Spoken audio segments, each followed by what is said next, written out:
प्रति मंगलवार को भोजशाला में होने वाले सत्याग्रह में आज मंगलवार को बड़ी संख्या में हिंदू समाज के लोगों ने मां वाग्देवी के तेल चित्र की पूजा अर्चना की। बसंत पंचमी पर अखंड पूजा का संकल्प लिया। सुरक्षा की दृष्टि से बड़ी संख्या में पुलिस बल तैनात रहा। धार स्थित भोजशाला में बड़ी संख्या में हिंदू समाज के लोगों ने आज पूजा अर्चना की। गर्भगृह में मां वाग्देवी का तेल चित्र स्थापित किया गया, जिसकी पूजा अर्चना विधि विधान से हिंदू समाज के लोगों ने बड़े उत्साह के साथ की। इस दौरान हनुमान चालीसा का पाठ भी किया गया। इसके साथ ही सभी लोगों ने बसंत पंचमी के मौके पर धार स्थित भोजशाला में अखंड पूजा का संकल्प लिया। आज पूजा अर्चना के लिए बड़ी संख्या में मातृ शक्ति भी पहुंची, जिन्होंने भोजशाला में पूजा अर्चना की और बसंत पंचमी के मौके पर अखंड पूजा का संकल्प लिया। वहीं मंगलवार को भोजशाला में बड़ी संख्या में हिंदू समाज के लोग पहुंचे, जिसे 23 जनवरी बसंत पंचमी को होने वाले सरस्वती पूजा से जोड़कर भी देखा जा रहा है। वैसे तो प्रति मंगलवार को सत्याग्रह नियमित रूप से चल रहा है, लेकिन बसंत पंचमी के पूर्व आज के मंगलवार में धार की भोजशाला में जिला भाजपा अध्यक्ष नीलेश भारती, पूर्व जिला भाजपा अध्यक्ष राजीव यादव ने भी भाग लिया। इसके अलावा बड़ी संख्या में महिलाओं की भी सहभागिता रही।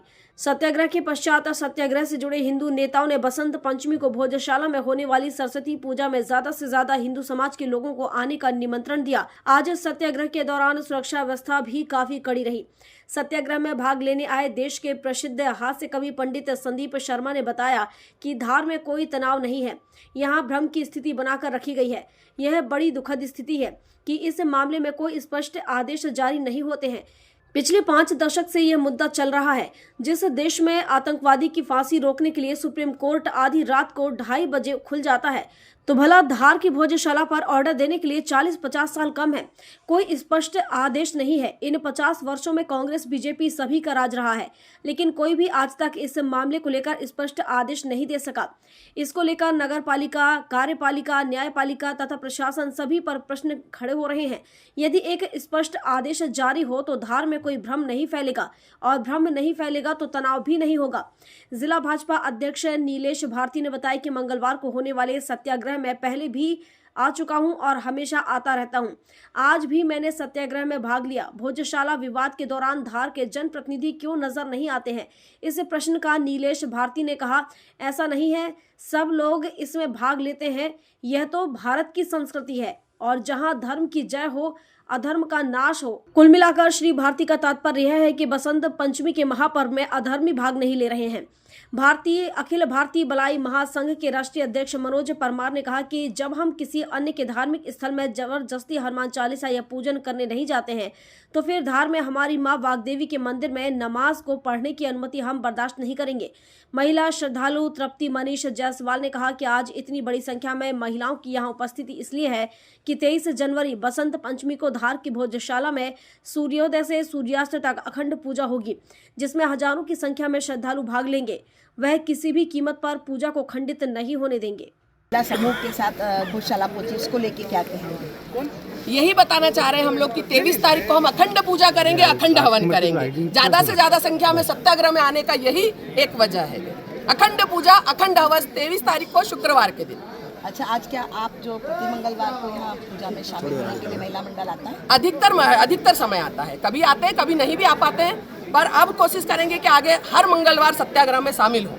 अच्छा, अखंड पूजा को लेके जो हिंदू समाज का संकल्प है, उसको लेके आपका क्या कहना है? ये हमारी मांग है, हमारा सब कुछ ये है कि हम मंगलवार के दिन किसी भी हालत में पूरे दिन सूर्योदय से सूर्यास्त तक अखंड पूजा करेंगे और अखंड हवन करेंगे। बसंत पंचमी के दिन की अखंड पूजन की बात हुई है, उसको लेके आप क्या कहेंगे? बसंत पंचमी के दिन 23 तारीख के ही दिन बात कर रही हूँ मैं, कि हम दिन भर हमारा सूर्योदय से सूर्यास्त तक अखंड पूजा करेंगे, अखंड हवन करेंगे। ठीक है, नाम बता दीजिए। तृप्ति मनीष जायसवाल। चाहे जो मजबूरी हो, बाकी पूजा पूरी हो। सत्याग्रह में शामिल हुए, क्या कहेंगे? 23 जनवरी को बसंत पंचमी भी है। आज ही नहीं, हम तो भोजशाला में दर्शन करने हमेशा आते ही रहते हैं। आज भी आए हैं और आगे भी आएंगे। 23 तारीख को भी दर्शन करने के लिए आएंगे और माँ वाग्देवी के दर्शन करके आज हम सब लोग, जैसा कि उत्साह हम देख रहे हैं, सबके साथ हमने भी दर्शन किया।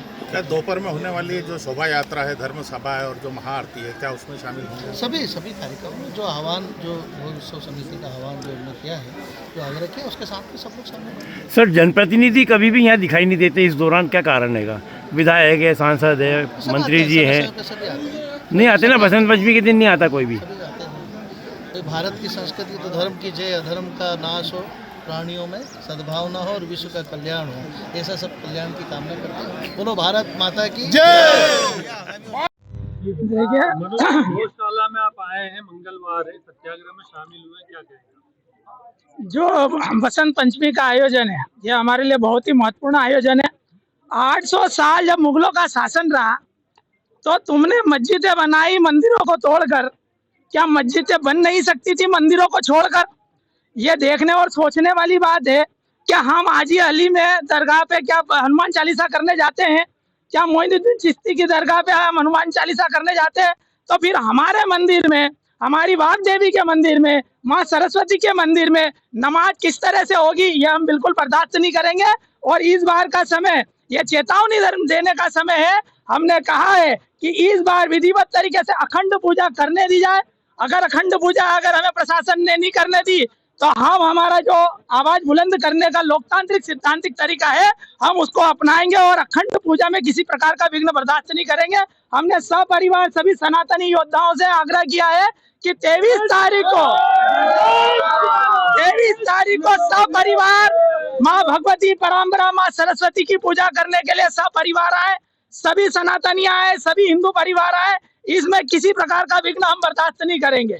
मेरा नाम मनोज परमार, राष्ट्रीय अध्यक्ष अखिल भारतीय भलाई महासंघ। देखिए, इस पूरे मुद्दे पे मेरा ये कहना है कि कोई तनाव नहीं है। असली देखा जाए ना तो कोई तनाव नहीं है। तनाव किस चीज़ से पैदा होता है? जीवन में भी तनाव किस चीज़ से पैदा होता है? तनाव भ्रम से पैदा होता है। तो तनाव से ज़्यादा भ्रम है। ये बड़ी दुखद स्थिति है कि इस मामले में कोई आदेश स्पष्ट जारी नहीं होते हैं कभी भी। मैं एक भारतीय नागरिक के रूप में बोल रहा हूँ, अखंड पूजा होना चाहिए, ये मेरी भावना है। एक हिंदू के रूप में मेरी भावना है कि अखंड पूजा होना चाहिए।